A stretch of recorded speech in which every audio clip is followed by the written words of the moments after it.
The boys are back. Another fantasy week. We had an in-house matchup this week, and the winner can reveal themselves in a second. I've had another loss. It's a tough week all around for the lads, but Bish, as the conquering the man himself, tag below you on the screen. How are you feeling?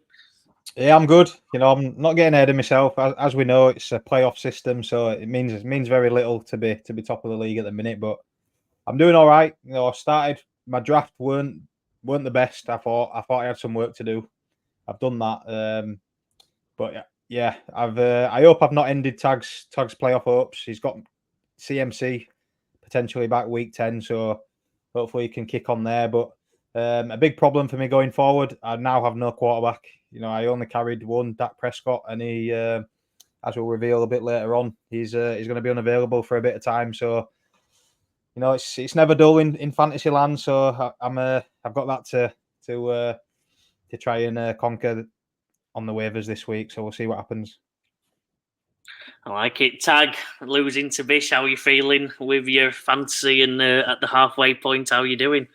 Yeah, struggle street. I looked at the matchup. I was secretly a bit confident, thought might be able to get one over, but like some of the people will touch on, just big performances, big weeks, and as soon as you get a bit of an early injury to one of your players and stuff like that, you're up against it. Even if he would have stayed on and scored big, I still wouldn't have won. I'm right up against it now. I think potentially maybe can only afford to lose. I think there's 7 or 8 games left. Maybe can only afford to lose one more. Really relying on CMC to come back soon and get fit, and then hopefully then can pull a bit of a run together to creep into them playoffs, because I am confident with the team I've got, but that's fantasy football for you. As we see now with you, Joe, you're scoring massive, arguably second third highest in the league, and you might be getting beat. So that's fantasy. That's why we love it and why it's tough sometimes. Yeah, I've lost to Bailey. So Bailey, for the viewers quickly, Bailey's not been hardly playing for 3 weeks, and I would message Bish saying, Bish, get him to get his stuff together. I put it on. I went, we might have to look at replacing him if he's not interested. Fair dues. But he's been on it, flicked his team together, and he's ended up putting 100. Well, he's going to end up with around 140 points on me. Top scorer in the league. I'm going to end up with about 128, 130, second or third, depending on how Bish and K. Dotton does for me this week. Tonight. And yeah, so yeah, devastated. I wish I never messaged, and I should have just kept my mouth shut till next week. Lesson learned, I think. Good on you there, Joe. Though you're an honest player. That's why you're one of the top dogs here. One of the organisers, like you said. Yeah, it's tough, but hopefully it won't hurt you in the long run. We know who's on top, Joe. Denver gets pumped. I get pumped. Green Bay get pumped. You get pumped. And then the Rams are winning, baby. Corner, double win. Rams overtime. The granddad Stafford pulls out the bag again at the end. He's so good. Well, on that, lads, with the Rams, he might come up in Bish's one. Overreaction Monday. Let's get going. I'll let Bish. Have you got a take to get us going? Mine's a negative one, and it's America's team will be picking top 5 this year, and will select a new quarterback. We've just seen breaking news before we just come on to, obviously, their key players on offense, and the offense was the only bright spot of this team. The defense is leaking points, leaking yards left, right, and center, on the ground, in the air, and now they've got no offense. Trey Lance, I think, will come in, and I'm just looking at their schedule. The next 3 games, they've got Philadelphia, Houston Texans, who potentially will have Nico Collins back, and the Washington Commanders as well, who are scoring a ton of points. So they're at 3-5. There is a host of teams at 2-7 below them, but I just think it's depending on how long Dak Prescott is out for, I think it's a slippery slope for the Cowboys and Jerry Jones's world, who at the beginning of the season we were told is all in. And his starting running backs have been Dalvin Cook and Ezekiel Elliott, the last couple of weeks before this one, rolling back the years. So, it's not good. So Yeah, I think they're on the slide. I'll jump on that. I'm going to mention them when we talk a bit about trade deadline day, as in the fact of they're done. You are right. For me, the season's done with them. Do you trade some players away and start getting more capital for the rebuild? What's needed? Could Trey Lance do to Dak what Dak did to Tony Romo? Trey's obviously they saw something in Trey Shanahan them a couple of years ago. And he's finally going to get his chance. Maybe Trey Lance, if not Cooper Rush, but I think they do trade. And for me, it's all looking towards Sanders. Deion Sanders, obviously, as we know, legendary Cowboys player, and his son comes into the draft. And what a way to swing the spirits of that franchise by taking his son and drafting him, who is going to probably be a top 10 potential QB. We don't know that for a fact, but I think it will go pretty high. But yeah, it's interesting because they've paid him big money as well, haven't they, Dak? They've paid him massively, so they need someone who's going to be pressuring him because he just ain't getting it done for him.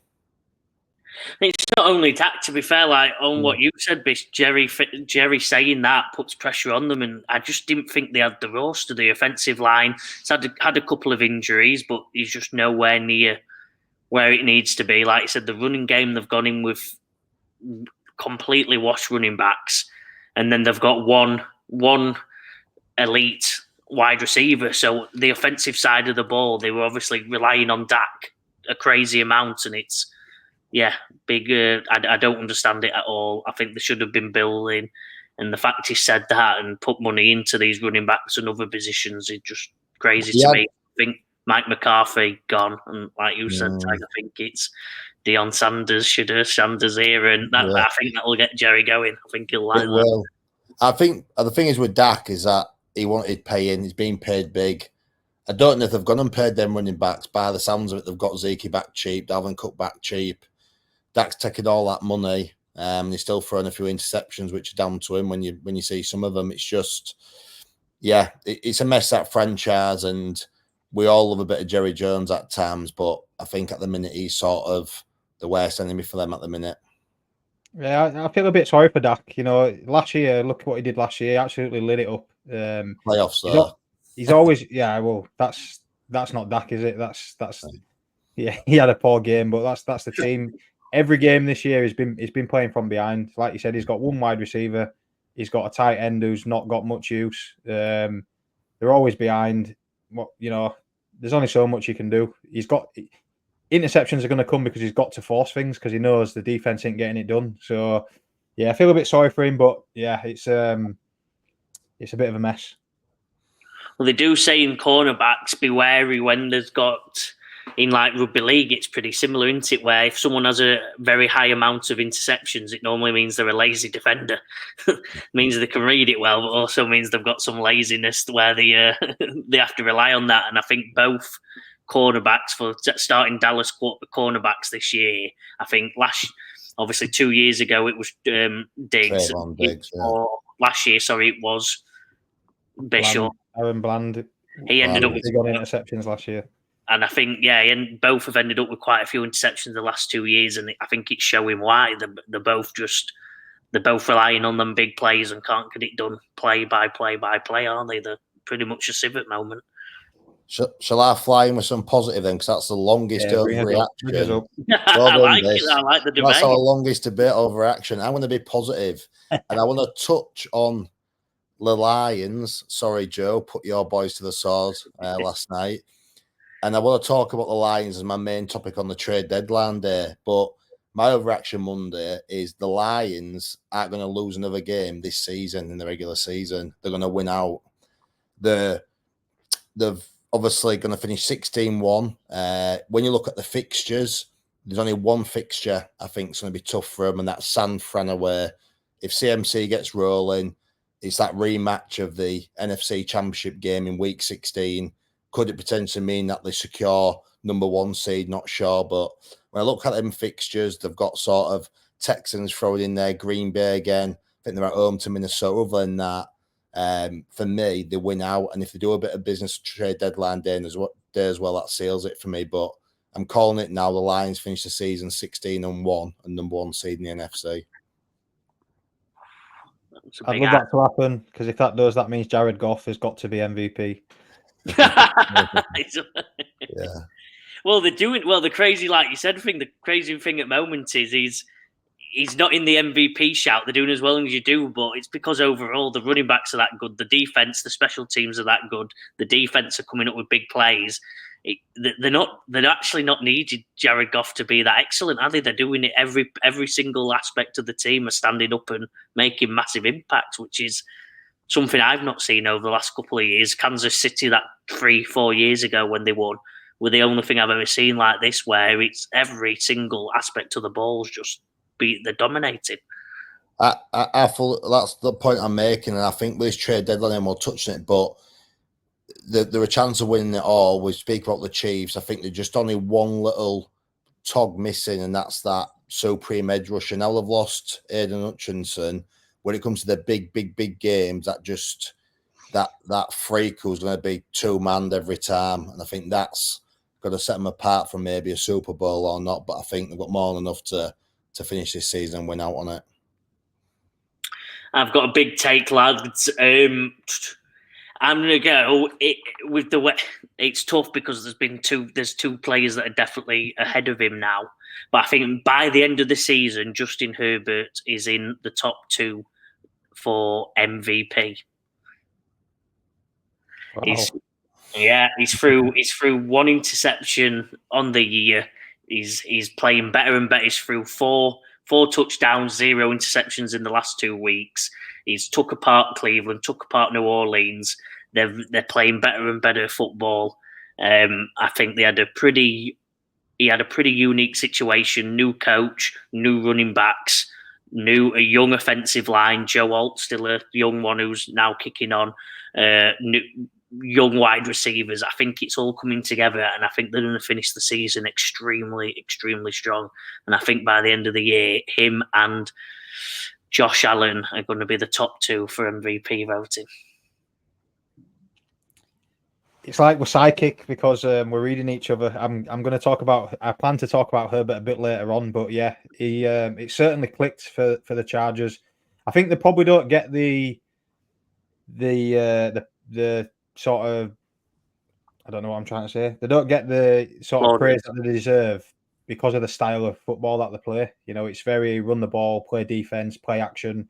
But like you said, the last 2 weeks, his numbers have been off the charts. He's been Lad McConkey the week before. This week it was Quinton Johnson, deep balls, 250 plus yards for run. So it's a big shout. I don't think he does. I don't think he's headline grabbing enough. But stats wise, if the Chargers keep doing what they're doing, they're looking like a solid playoff team. I don't think they'll get much further than the wild card. Definitely not the divisional round, but yeah, he's getting the job done, and it seems to be working. Just needs a couple more wide receivers around him, I think, to take him to the next level. Yeah, 1 or 2 in this off-season. I think they're serious contenders for next year. If they, like you said, if they get the additions right, draft They've got the coach now, haven't they? They finally got that coach who's... We've seen the success of what he had and what's happened since he left Michigan. Obviously, he was very good when he was with the 49ers previously. So they've got the coach who clearly knows what he's doing. Next one, lads. Tag, I'll let you start because you had a bit of a nightmare on this front. It is going to be the injury report, and I think you had a few unfortunate circumstances as well. Yeah, we'll go the wide receiver group. Tag's wide receiver group, what he has in most of his leagues, and we backed at the start of the year. The first one, obviously, on a serious note, not a good one to see. Gutting to watch when he's in fantasy, but obviously you want the health to be right. He's Olave. Didn't like the throw by Dak. Sort of put him in a bit of danger. He's upright and you just want a good-looking tackle. Bit of head on head. Clearly knocked out. Reports all saying that he's okay now, but as we were speaking last night, and Bish reminded us that he has had quite a few now. So it's going to be maybe a bit sort of real what Tua's gone down, where it's going to be maybe a minimum 4 or 5 week job, passing every test, getting some scans done. And yeah, so that didn't help me on the wide receiver front. And then we had AJ Brown with a knee, which doesn't exist now as we wake up this morning. So that was a bit frustration. The 22-0 up, Q in the rack, AJ Brown. I don't know. He's probably was still a bit shocked from the Saquon Barkley reverse jump over a player. He saw his reaction in field. And then the other wide receiver, Drake London, does a brilliant catch for a TD. I think, right, big game ahead for Drake. This is going to be the game. He wins me a game. Turns out he ate his hip on that touchdown pass. And yeah, so sorry, lads, a lot of dragged on a bit there, but 3 wide receivers with a lot of impact on fantasy for a lot of people. Bish. Yeah, I think the biggest one there is Olave. You know, like you said, that's 3 concussions in a short period of time. And the 2-7 just fired the coach. I don't see any reason to rush him back. So hopefully, you know, he sits it out for a while. Obviously, you know, you want to be playing personally. He'll have his milestones that he wants to hit, but yeah, hopefully they don't rush that one back. On my front, you know, I've sort of talked about the Dallas Cowboys, so I think I'll go with them. But it's obviously Dak, you know, a big blow for the Dallas Cowboys for my fantasy team as well. He's my only quarterback that I roster.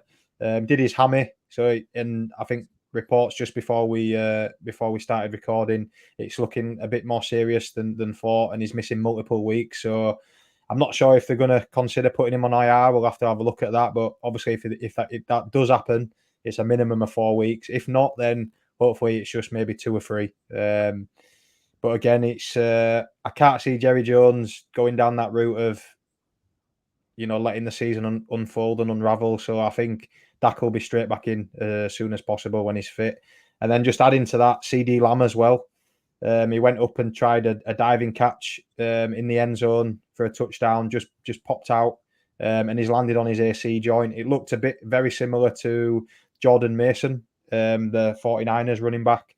You know, and he's been in and out for the last couple of weeks, and hopefully he's recovered now on his bye week. So that could be a bit dicey for CD Lamb owners as well, because that's not an injury that goes away. That's a pain management job. So, and if he's not got Dak thrown to him, you know, is the accuracy going to be there? You know, is he going to having to work a little bit harder to get those catches, which again makes him a bit more vulnerable? Yeah, I'll just go back to the quickly on the Chris Olave one. If you've seen Michael Thomas and Olave's brother himself been tweeting, I don't think we see him back there for the rest of the season. Again, I think that'll be one of the, like I said, someone who was drafted in the 3rd round, 2nd round in some. Yeah, another big shame, another massive shame, and I don't think we'll see him back. His brother was absolutely slaughtering Derek Carr, and Michael Thomas himself was saying, "I told you all, he's set people up. He's not a safe quarterback to be a wide receiver for," and he were going mental if you've seen the set of tweets. So it's an interesting one. I'd say either trade or Derek Carr leaves by the looks of this year and how many of his wide receiver core he's got injured. I think he's just showing in it that Derek Carr just isn't that guy. Obviously, Josh McDaniels moved him on, and he's gone there. It just hasn't worked. Be just to see where he goes with his career after this. But for me, he's definitely done at the Saints. Obviously, I'll probably maybe play out this year, but yeah, I think he's done. Sorry, Bish. Sorry, it's coincidental. Dennis Allen, he was the coach at Raiders, got fired when Derek Carr was a quarterback. He's the coach at the Saints and got fired again with Derek Carr as a quarterback. So hopefully, to make it even funnier, it was in 2014 he got fired, and then it's 2024 that he got fired. So 10 years exactly. To make it even, just to make it even more weird. I'll end mine on a positive. Actually, I'll do a tag and end it a bit positively. I've got 2 good running back news. McCaffrey looks like he's back.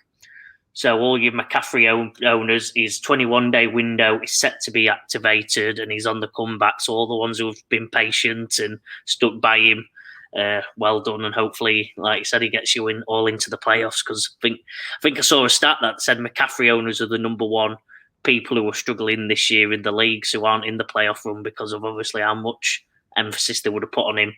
And then my other one is Isaiah Pacheco, the man who I've traded for in another league a bit too early on, and he's been sat there on my IR, and we've been told he's expected to come back in 3 to 4 weeks. So bit of good news on the running back front, and hopefully they can save some people's season. I know mine needs saving, so hopefully it kicks on, and like I said, for tag, finishes the season strong. Love it. Next one, lads, Panic Station. We're halfway through the year now, so we might have to change this one because I think we know where a lot of people are. But I'll start us off. I've got a funny one, actually. So I drafted Jonathan Brooks in one of my leagues, I think in the, what spot does it say here? 93rd. I've been drafted him 93rd. So is that round 5, 6, 7-ish? Depends how many's in your league, mate. Depends how many is in my league. I can't do maths, so I can't even figure it out. But are you off the train, or waste of a spot, or do you think he's got potential and Chuba Hubbard may be traded? Or I know that covers into our next one, but what's your thoughts? I think right now, I think you've just got to stick. You don't have much option. I've got much value there, but I do think potentially he's going to struggle to get them reps because Chuba's been that good. How do you not give that man the reps? But I could be wrong. I'm not sure when Chuba needs paying. I think it might be next year. Is it is due to be paid? This off season, yeah. It's the off season upcoming. Yes, and obviously, so maybe the Panthers are done this year, so Brooks might get them reps, see if he is the guy who can do it, and then they can release Chuba, save a bit of money in being a rookie. But yeah, I think it's a tough one for you, that, Joe, because you ain't got really any draft capital with him. I think you just got to have to sit and wait and see how it pans out. Yeah, I think if anyone gets traded, it'll be Miles Sanders. He'll get traded. And then the 2 and 7, I don't see a reason to rush Brooks back. I think he'll get some work. He's off an ACL injury as well, so I think he'll get some work. But yeah, I think we see Chuba Hubbard as the starter and the main back, and then Jonathan Brooks is very good pass catching. Maybe we see him, in there catching some passes, which, if you watch our other show, we like those pass catching running backs. So watch out for him later on. With Carolina, now just with on him, obviously we spoke about him last week, and Deontay Johnson going, they're backing the rookie under cheap paid wide receivers. They could do that with Hubby with Brooks here. They've got a rookie quarterback, and they're back up and getting paid much. Andy Dalton. They must have some cap space there to make some signs. I mean, Brian Burns, they let go of him as well, didn't they? They must be one of the teams with the most free cap going into next year. What I don't understand about them is, obviously they traded away DJ Moore, the number 1 wide receiver, to get a quarterback in Bryce Young, and now they traded for Deontay Johnson, another wide receiver 1, to complement Bryce Young, and now they've traded him away again. So we're stuck again with Bryce Young, the young quarterback, with no weapons around him. So, like you said there, whether it's addressed in the draft, or whether they look and spend some money in free agency, and like you said, bring him in maybe 2 wide receivers to complement the young guys, and like you said, you've got Jonathan Brooks there on not a lot of money next year, an all action pass catching back. So I think it's just weird management what's gone on the last couple of years there. Yeah, and like I said, then have to severely overpay anyone that dares to even enter Carolina for next year onwards, aren't they? So it's scary times. They've got it wrong again, to where they're not in a saint's hole. They're in a deeper hole than any other place. So hopefully this Canales looks decent. They've got enough. The one thing they do that I keep batting on about is they do have a bit of an offensive line, to be fair to them. So I think if they go and overpay for some wide receivers that can at least do a job, like a bit like Jacksonville did, a bit like Detroit did with the running backs a couple of years ago with Jamal Williams and that, maybe they can get something. Like you said, Biscuits, they're a long way from even being competitive, other than if they're facing a Saints with all the coaches sacked the next day. My one, lads, one last one. I apologise for going on again, but it's an opposite one. It's not. We normally do negative on the train. How on the train are you or not with the New York Jets pass catching corp? So we've got Adams, we've got Garrett Wilson, we've got Conklin, we've got a few dotted around everywhere. I'm missing a couple. Lazard, I guess. How on the train are you or not? Because obviously, based on last week, great week for them. Are you buying in, or are you still cautious? They've got to win now, aren't they? I'm buying in. I'm a bit nervous if I've got Brees Hall maybe, but the catching lads, Adams, and definitely Garrett Wilson. I'm all in on Garrett Wilson because obviously Devontae's taking that double team if anyone's getting it, and it's just made him just an absolute weapon. So I think Devontae, just ride him now. Obviously, need a few weeks to get back with his mate. I'm not panicking at all, and I'm all in with them two boys. I like it. Yeah, obviously, my love for Rodgers is well stated on this show, but I'm warming to him. You know, it's nice to see Rodgers actually throwing it deep. You know, it's a lot of dink and dunk with Rodgers, or it has been until Devontae Adams come, and now we've seen Garrett Wilson go deep. Devontae's running the slants, even he scored on a nice wheel sort of route. So we're seeing, and I'm liking Breece Hall pass catching rather than rushing the ball. You know, the struggle rushing the ball, the O-line ain't great, but yeah, I'm liking what he's doing at the minute. And I made a big play in a dynasty league. I'm a contender. I went and got Garrett Wilson, 2 firsts and a second. So I'm all behind Aaron Rodgers till the end of the year. So I'm on that Jets train. I like it. Any lads?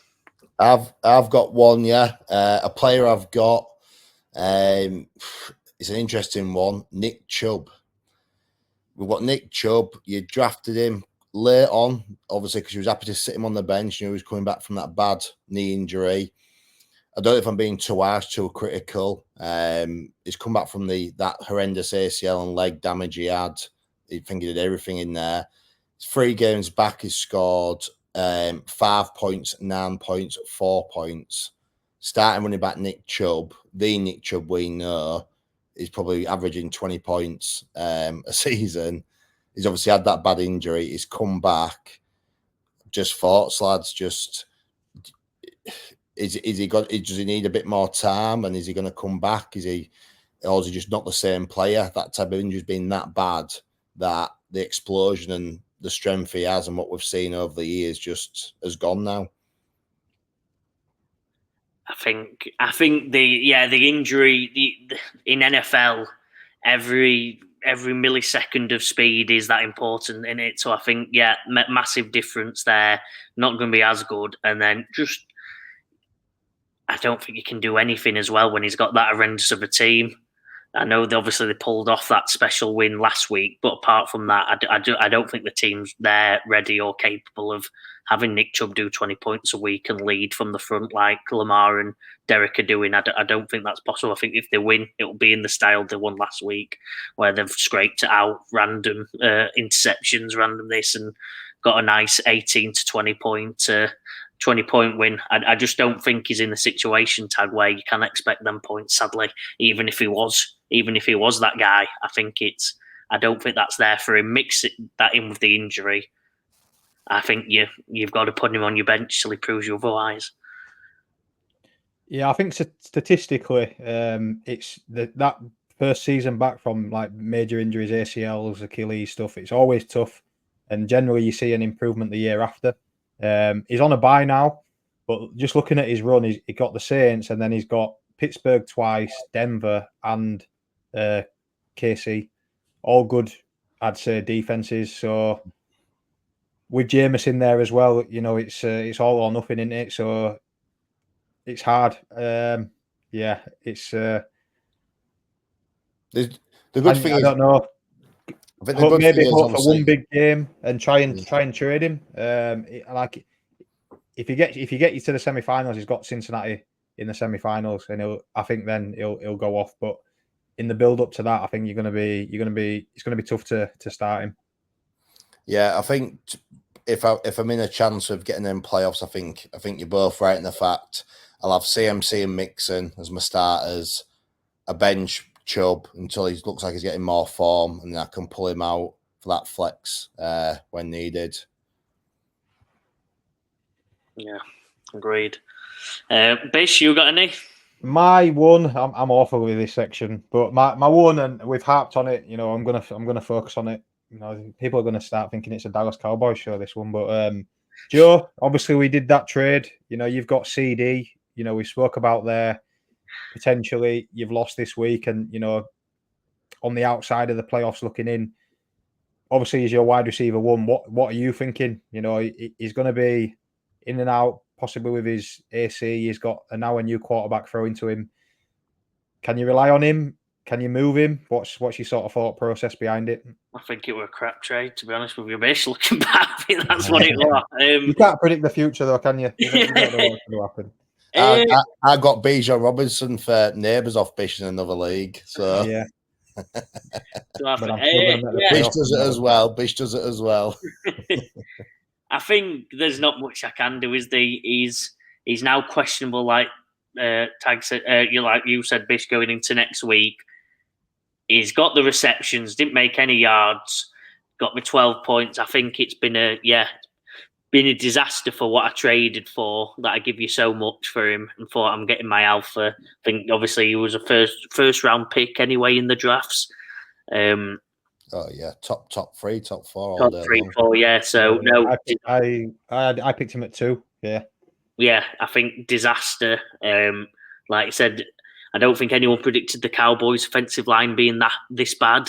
I don't think they expected the defense to be that bad, which normally would benefit Lamb, but it's just not working. As Tag said, Dak's not been that good. The running game's been bad. Everything suggests CD should be going off every week, and it's not.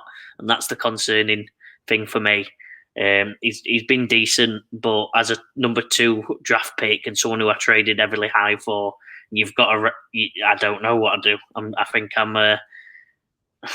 might be waving the white flag, to be honest. I'm really panicked. Yeah, there's not much I can do. I've just got to hope he pulls off me 12 to 15 points with Cooper Rush or Trey Lance as the QB. And that's fantasy. You touched on it there. Not in our league, but in everyone's most leagues, top 3 players to go: Lamb, Tyreek Hill, CMC. It just shows you the people who are sat at 4 who took Jamar Chase are laughing right now. Yeah, it's not always great to pick those early picks in it. I think the sweet spot is around mid draft in it, first round. Definitely, especially on the snakes. But you got Stevenson. Stevenson's been delivering. Well, for them first couple of weeks he wants, and then the last 2 answered. The last 2 weeks he's got a quarterback now, hasn't he? He's got a quarterback. That's why. Yeah, I do like Stevenson now. We're happy with him. Like I said, I think we drafted him thing, so he's now had more good weeks than he's had bad since I drafted him. So yeah, I'm happy with Stevenson. But yeah, no, I drafted Lamb. I give up Bijan and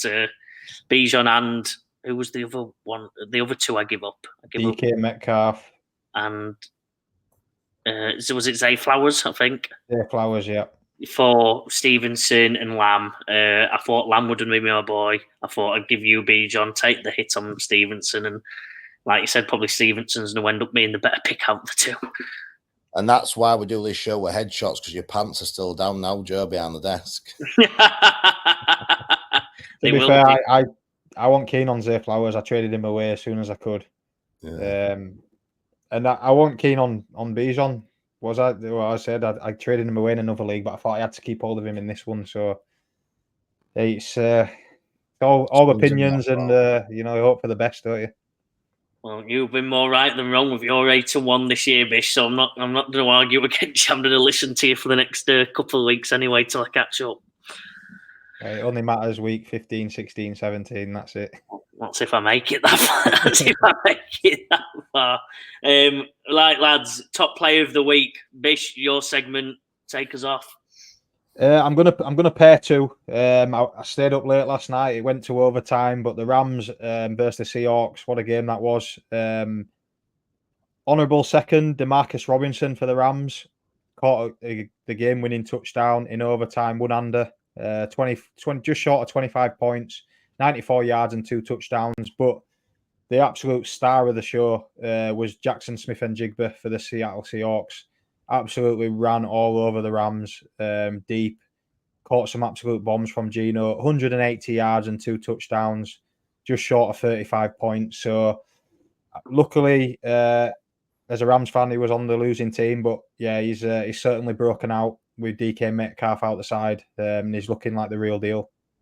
He was one of my pre-season futures bet was JSN to get over 1,000 receiving yards, and by week 4 or 5, I was thinking that's as bad as my Cleveland call. But the last my last couple of weeks, he's proved me right. I'm a big fan of his, so yeah, I think he might get close to it, and I might be in the money, to be honest. So long may it continue for JSN. Yeah, rattling through. If you want, I'll roll into mine. You've gone wide receiver. Love, I'm giving some RB love out there. 2 players. I'm going to go A-Chain, played against him, Bish's boy. 28 points. Just looks like the A-Chain we saw last year back with Tua, the catching running back all day long. So good. And I think every week we all need to hail the King Derek. And I think we have to keep saluting him and mentioning him on this every week while he keeps being the fantasy player of the year by a country mile with another 25.8 points. Yeah, outstanding. Well put, Tag. Yeah, I've got nothing to add to that one. Brilliantly said. He's been unbelievable, hasn't he? So, yeah, long may it continue. My one, lads, I'm probably struggling a bit because I've got a load of decent ones, but I had none. I'm going to go... probably the man who I traded, Bish, you weren't high on there. I'm going to go Zay Flowers. I think he deserves his credit after I probably give him a stick on the betting thing. I said he's going to get his unders, PS2's going to shut him down. And even though Tag happily did the stats for me just to make me feel even better that he got most of his receiving yards when PS2 wasn't on him. So I'd say I doubt the coaching and don't understand why they'd mix that around, even with Deontay Johnson there. It's his first week properly back. I think he should have just been Flowers all day when he went on him, tuned up. Two really good touchdowns, 127 yards. Fantastic week for Zay Flowers. Got you 27 points. And yeah, Lamar's been throwing the ball and been just unbelievable. Like you said, him and Josh Allen, top 2 for MVP. And Zay Flowers has been one of the brilliant recipients of that, especially the last couple of weeks where it's been Derrick Henry, Zay Flowers. That's all they've needed. Special mention to Saquon Barkley. If anyone's not seen that clip, go and watch it now because it's outstanding. Leaving skid marks and helmets. This one, lads, will probably be quicker than it normally is. It's the waiver wire pickups. Obviously, we're halfway through the season. I think waiver wires get less and less and less, but let's see what you've got. Tag, going to start us off? Yeah, I've got a couple. I just think, look, if you need a win that week and you've got 1 or 2 injuries I spoke about and you need to get with someone for a week, just going to chuck a couple out. I'm just going to go with Ray McLeod at the Falcons. Jake London, hip injury, almost certainly going to miss a week or 2, it looks like. They're going to keep assessing that. Ray McLeod, I think, is on probably every person's waiver wire. We've seen how good Captain Kirk's been throwing the ball around. He'll probably come in as wide receiver 3. Obviously, everyone will start putting everybody on Darnell Mooney, the gun he's been. If London is out a few weeks, you can sort of pick him up. And the other one is just keep an eye out who are going to start at QB, the Cowboys, whether it's Cooper Rush or Trey Lance. I think there's potential of scoring some points there if you need a QB. I think that's probably what you should maybe do, Bish. Apart from, I have seen on our waiver wire, because I flicked him, Justin Herbert is available. And he's come off the back of, I think, averaging 25 points last 2 weeks. So it's an interesting one for you, Bish. You've just given away your pick. You're not allowed to just waiver wire picks. And I'll roll straight into that. I'm coming up with 2. One of them is that man, Justin Herbert. Tag, you touched on him there, Joe. You mentioned him earlier on in the show. Surprisingly, in the whole of Sleeper, he's only 40% owned as well. So he's on our waivers. He's on a lot of waivers. And I think it's that reason, as I said, they're just not a flashy team. But he's been delivering, like you said, it's clicked the last 2 weeks. 2 touchdowns in each game, over 250 passing yards. And he's got a nice run all the way to the playoffs. So if you do need a streamer quarterback this week, we've got Jordan Love on buys, Geno Smith on a buy. So if you need to stream him, get him picked up. And my other one, similar footing really, on a nice easy run to the playoffs or favourable run to the playoffs is the Cardinals D. They can be hit and miss defenses, but the Cardinals have just gone out, we've learned, and traded for a bit of a pass rusher, I believe. Is he a pass rusher? Yeah, Baron Browning, good player from Denver. Yeah, they've traded for a pass rusher, so they're strengthening. top of the NFC West at the minute as well, so that they're doing well, and just scored 13 points, fantasy points against the Chicago Bears. So they're my two there with a sort of look on, the next few weeks ahead. Some favourable matchups. My one, lads, will be someone who's linked to Justin Herbert again. It's Quentin Johnson. He's had 3 good weeks, 3 poor weeks, but just come off a 20-point game versus Cleveland. In the next 3 weeks, he's got Tennessee, Cincinnati, and Baltimore, all who have really struggling cornerback defenses this year. Tennessee brilliant against the run. Cincinnati been struggling all year. Baltimore on the cornerback front been struggling as well. So I think he's got a 3-game stretch there. Herbert's looking for his wide receiver 1. Lad McConkey's probably going to be that from near probably the end of the year / next year going forward. But I think for now, QJ can really be that man that's meshed with Herbert a while now, and I think they're getting the offense going. They're allowing Herbert to throw more, allowing the wide receivers to do more, and I think QJ is a brilliant run. And even after that, apart from maybe Tampa Bay and Denver, he's got an extremely good run cornerback wise against him, and I think he'll be someone who's at least worth a bench stash, and especially against the Cincinnati, Baltimores, and the New Englands and Raiders in the playoffs. He's worth a punt.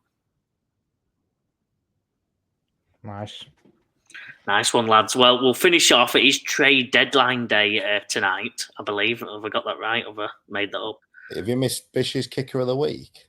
I was going to finish off. Punters. You've got to show some love. We always finish the show with that one, lads. So checking in this one before. Yeah, this is Monday night, so it's tomorrow America time, US time. I think around 4:00 our time. I'm not too sure.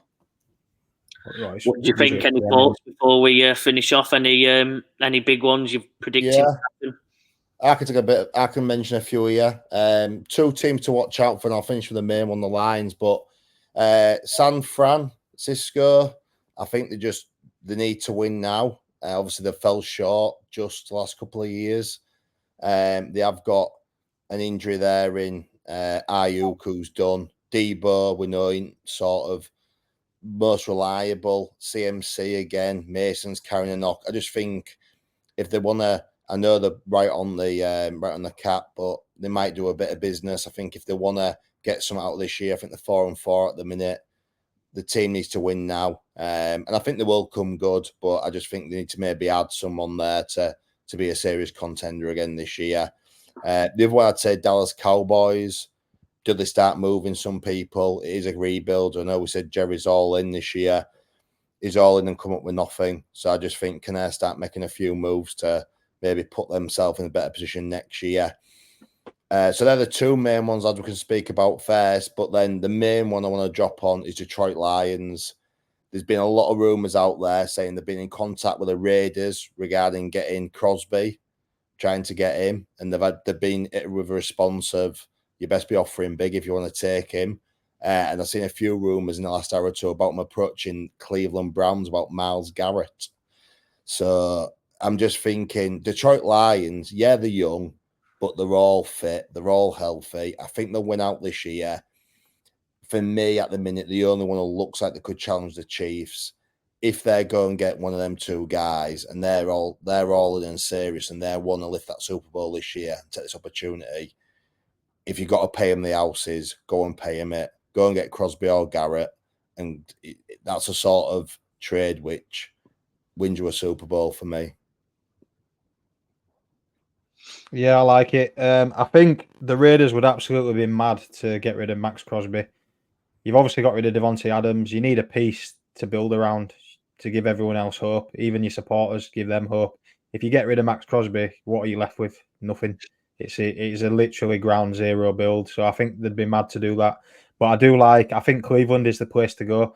Cleveland, when they signed Deshaun Watson, they sort of were built to have a go at things, and that's just unravelled. And I think they've got loads of pieces on the defense that can really add some weight. You mentioned Myles Garrett there. I think Zadarius Smith they've been linked with massively because I think he's a cheap piece. And even the linebackers, you've got Owusu Koromoa. There's so many pieces in that Browns defense that I think are attainable. A cornerback I'd like to see moved is Marshawn Lattimore for the Saints. We've spoke. They're 2-7. Sack the coach. They're done. They're spending a lot of money as well, aren't they? They're spending a lot on the cap, the Saints. Yeah. Well, they've always pushed it down the road, and eventually it's it's going to get you at some point. It's like when you're constantly spending on your credit card, eventually you've got to pay it off at some point. Yeah. But I'd love to see him. I'd probably not possible. The Ravens are probably capped up, but if he went to the Ravens, I just think he'd be that missing piece that they're lacking. The Ravens secondary is just what's hurting them, I think, at the minute. Their offense is absolutely flying. Lamar's turned into that passer we thought he would at the beginning of the season. If they could add Lattimore to that, I think they just solidify him a little bit more. And my last one, probably one that I think will hurt fantasy owners, myself being the Terry McLaurin owner, is that I'm hearing the Commanders are looking for a wide receiver too. Who's out there? There's your Mike Williamses, your Adam Thielens. I really like Jacoby Myers at the Raiders, but for fantasy purposes and being selfish, I hope they don't do that, because at the minute McLaurin is the number one guy, getting all the targets, and I want it to stay that way. I like it, lads. Yeah, well, I think you've covered most of them there, lads. I've not got much to add, to be honest. Like you said, I think the Washington one be interesting, Bish. Like you said, McLaurin's been unbelievable. I've loved him for a couple of years, actually. So, but is it one of them? Is it a Jet situation where you think that opens it up for a Garrett Wilson? Will it open up even more for McLaurin? That is pretty much the only option other than Ertz in the slot that can do loads in the receiving core. I think that's your best hope if they do trade in it, that it opens it up even more, and it's just the number one. It goes from the number 2-3 offense to the number 1 offense in the league. Yeah, and the quarter, Jaden Daniels is more than capable of spraying it around, isn't he? But I just change brings a lot of uncertainty, and for fantasy right now, I'm liking what I know. Well, clearly Chris Olave, we spoke about him want to be there. Give it a few weeks. Yeah, get him Olave now. Let him have a few weeks of his head. If you put Chris Olave in that team with Scary Terry and Jaden Daniels, that's some starting three. That's what I was thinking, to be honest. That were the only one that I could see that you've not mentioned is the Olave one, but it depends probably how bad his concussion comes. And the Derek Carr one. I mean, he clearly is not loved there. He's getting rinsed by teammates, family. Is someone that desperate to say, well, we'll take Derek off your hands if you chip a lot of money towards? But I think at the minute, no one wants to touch him. Especially that the obvious place would be to probably go back to the Raiders. That's what I was thinking. That's what I was just thinking. That's the only one place where it'd get positivity. If they took Derek back to the Raiders, that's the only thing the Raiders could do to sort of give a bit of a boost there.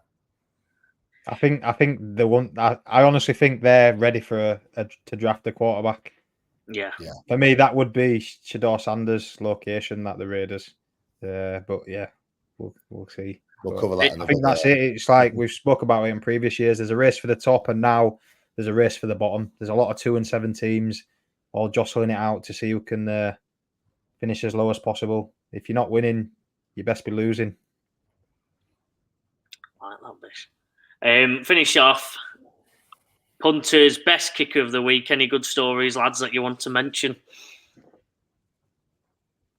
I'll let someone else. I don't want to steal everyone else's kicker that I do every week, but no, you go, Bish. There's none. Well, for me, it's Tyler Bass for the Buffalo Bills. Yeah, there were talk beginning of the year of sort of looking for his replacement, and he stepped up in this game, kicked 3 field goals, and he kicked a 61-yarder straight down the middle. Absolutely looked like he had another good 5-6 yards in him as well. Plenty of leg behind that to sort of cement them as the AFC East. I may be crowning them a bit early, but they've got 4 games on the next team there. Is it the Jets? I think it will be the Jets, won't it? Yeah, they've got 4 games on the Jets. So it's sort of, for me, he's won them the division there. So yeah, big leg, Bass man. And a new segment, lads, this week. Tag's best play of the week. I like it. and it wins by a country mile. Philly special. Farm a rookie QB who catches touchdowns. Big Bo, mate. What is it, Joe? Go on. What is what? Go on, Bo. Yeah, you're saying. You both we believe, yeah. Believe, that's it. Hey, believe, yeah. I don't mind getting blown out by the Ravens if a Philly special comes off with Cortland Sutton, who had dropped in one of my leagues, gutted, throws a touchdown pass to the rookie boy, Bo Nix. Believe, come on. That's the play of the week. He looked like a big tight end. He did. Took I it didn't know well. his number. I wouldn't think he was the quarterback. I think you've got a serious player there at Denver, and it's always good, like Josh Allen, when they're willing to put the body on the line. He's smart about it as well. He's not too diving in head first. Put a thing. He's been smart. He's a big body. It's just a throw-in. It's just a throw-in early on. Him, he's two wide open touchdowns and overthrows them. And actually, one of them was to his college old teammate Troy Franklin. Which so there's no real excuse for that. You throw into your boy, but look, could have changed the game that as well. Yeah, it could have big time. But look, start of the year, 1-5-4. I snap your hand off. And I think he's getting better and better every week. There's a lot of criticism, but Sean Payton knows what he's doing. And that's why we've traded away today. We're building, lads.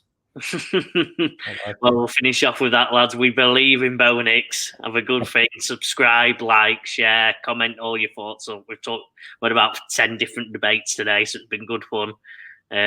See you on Thursday, lads, for the betting show. Yeah, I'm not on.